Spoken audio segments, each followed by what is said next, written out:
So all the years I've been a Dallas Cowboy fan, I've been irritated by a lot of things, bad losses, bad coaches, bad decisions.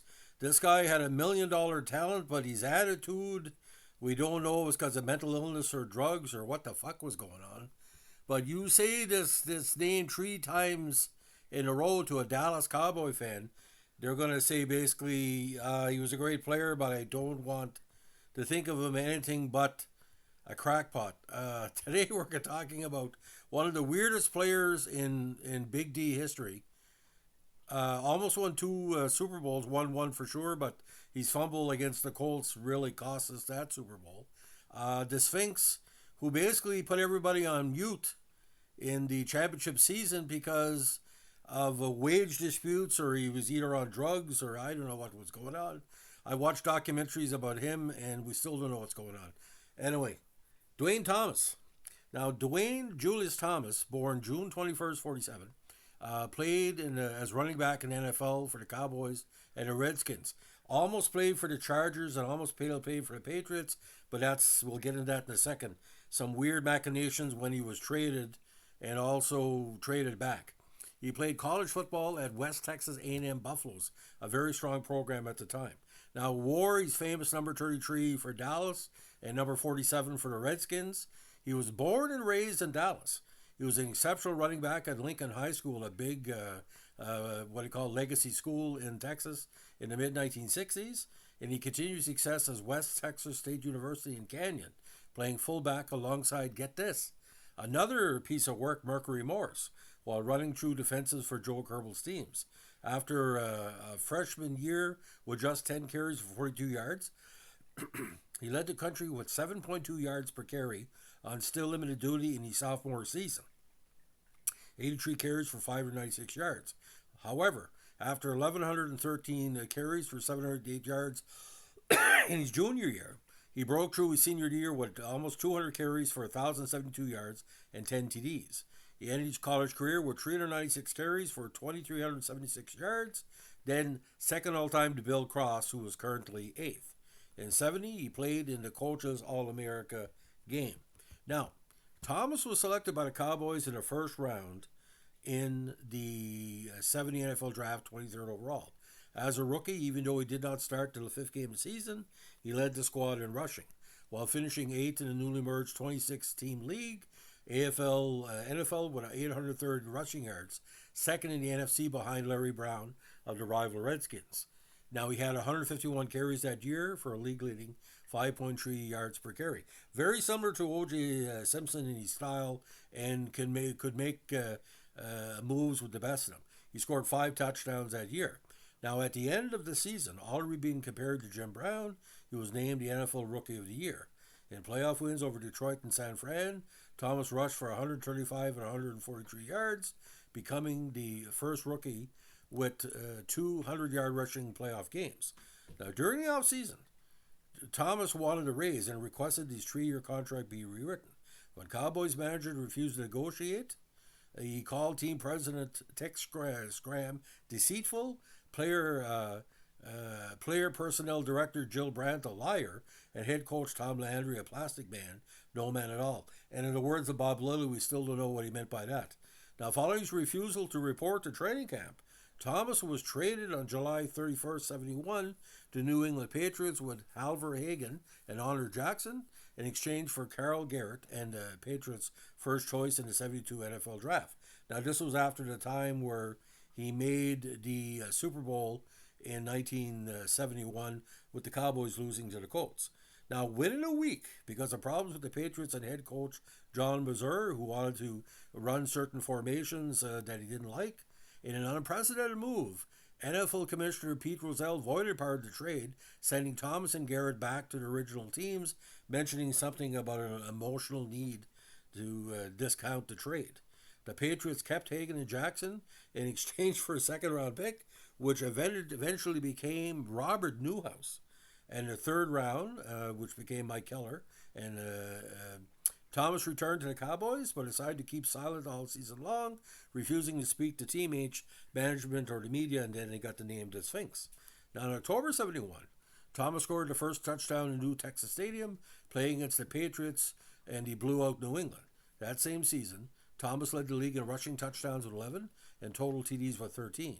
He was also named All-Pro and led the Cowboys with 95 rushing yards and a TD in Dallas's convincing 24-3 win over the Miami Dolphins in Super Bowl VI.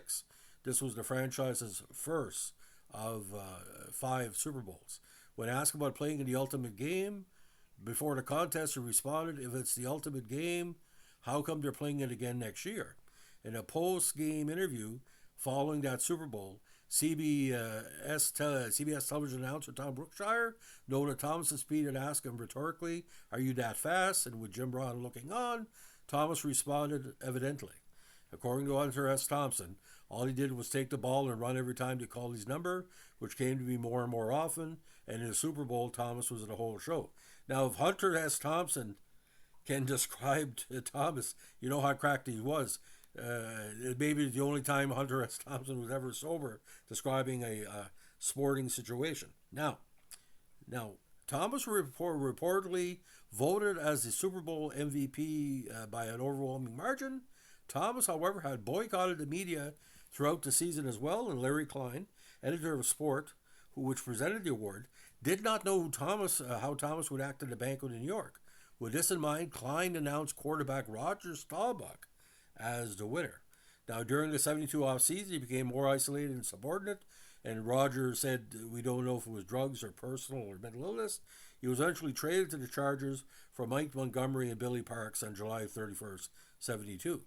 Now, he began his stint with the Chargers by earning a 20-day suspension for failing to report to the team, and matters deteriorated from there. He never played for a game for the Chargers, and there's video out there of him practicing with the Chargers, and he's on to the sideline. He's not practicing with the Chargers on the field. They eventually placed him on the reserve list, making him ineligible for the rest of the 72 season. Now, in July 2073, the Chargers traded Thomas to the defending NFC champion Washington in exchange for a Redskins first draft pick, which was Mike Williams, in the 75 NHL draft, and a second round draft pick in 76, when it ended up being David Hill. Now, Thomas played with the Redskins in 73 and 74, rushing for a total of 442 yards under head coach George Allen.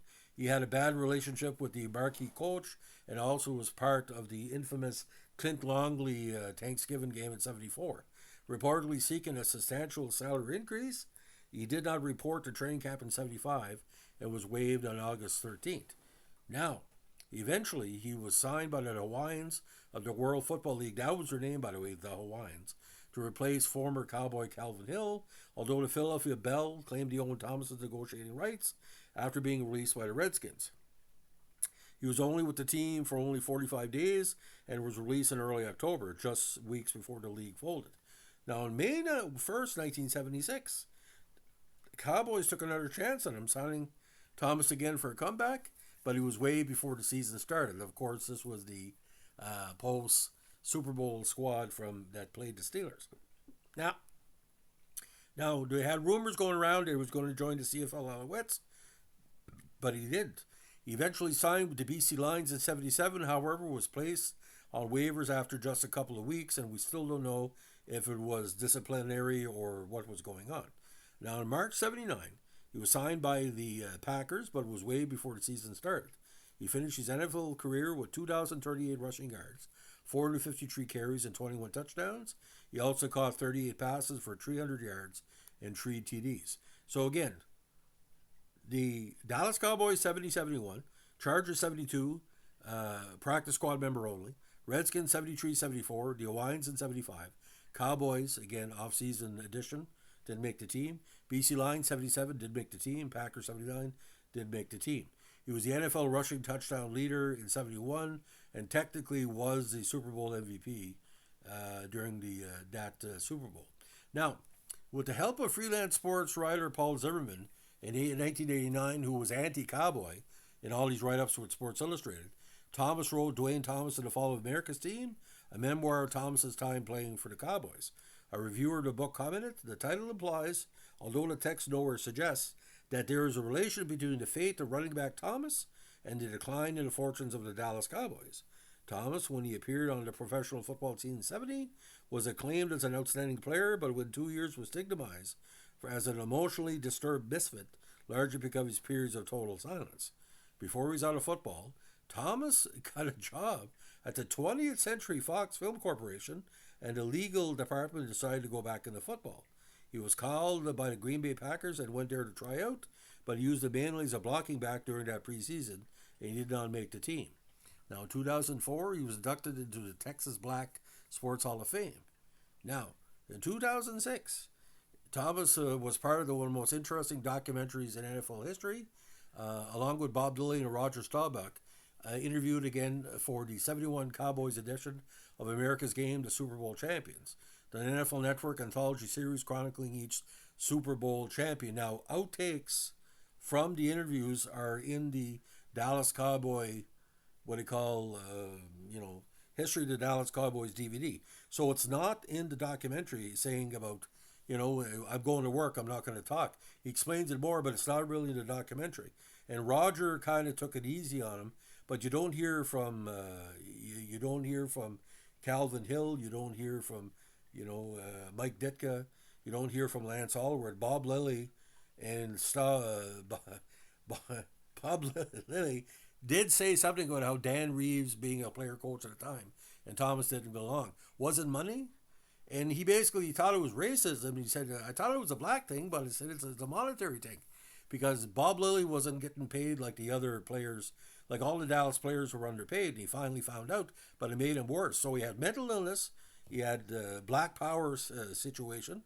He thought he was being racist because he's black. I don't think Dallas had a problem with him being black. They had a problem paying what he was worth. And that was a true fact. I guess when he won Rookie of the Year, there was a Rookie of the Year in the other team. His bonus for that was more than his salary. Because Dallas management, Joe Brandt, will play off one another. He said, don't believe that other guy's making $100,000. You're just pulling your leg. Don't you know it's only $45,000-$50,000? So Jill Brandt was doing the Harold Ballard on the Cowboys. But ladies and gentlemen, I saw Duane Thomas playing. Like I said, he's the closest thing Dallas ever had to an O.J. Simpson type back. A little bit of Walter Payton, a little bit of Barry Sanders. That juke type play. But the man, I'm in the media. I can imagine if he was acting like this in the 2024, 23-24 NFL season, the guy wouldn't last 5 minutes. Just the way he talks, like I said, there's something happened. Either it was a bad bunch of drugs or a bad trip of acid, but he's off center. Like there's a talent there, but even when he was playing with Washington, if you watch the highlights of the 74 Cleveland Longley game, the Thanksgiving game, even playing for Washington, he's a little bit off. Like he didn't even want to be hit, if that makes any sense. Like he felt it was below me to be struck by an opponent. You have to watch for yourself. Because you look at the great running backs in Dallas history through the years. Most of them were scrap iron type backs, even Marion Barber and, Zeke Elliott and all these people. Emmett would take a beating and keep on ticking, but Duane just seemed a little bit, I'm only here for a couple of years. He wasn't going to be a long time, victories didn't mean anything to him. It was just a job, eh? And that's the worst type of athlete to find. So Duane Thomas, 10 out of 10 for talent, 2 out of 10 for brains. If you like what we're doing here with our Dallas Cowboy podcast, let us know in the like, comment, subscribe, or share. And you can tell Duane Thomas doesn't get a Christmas present from me every year. There's a reason why.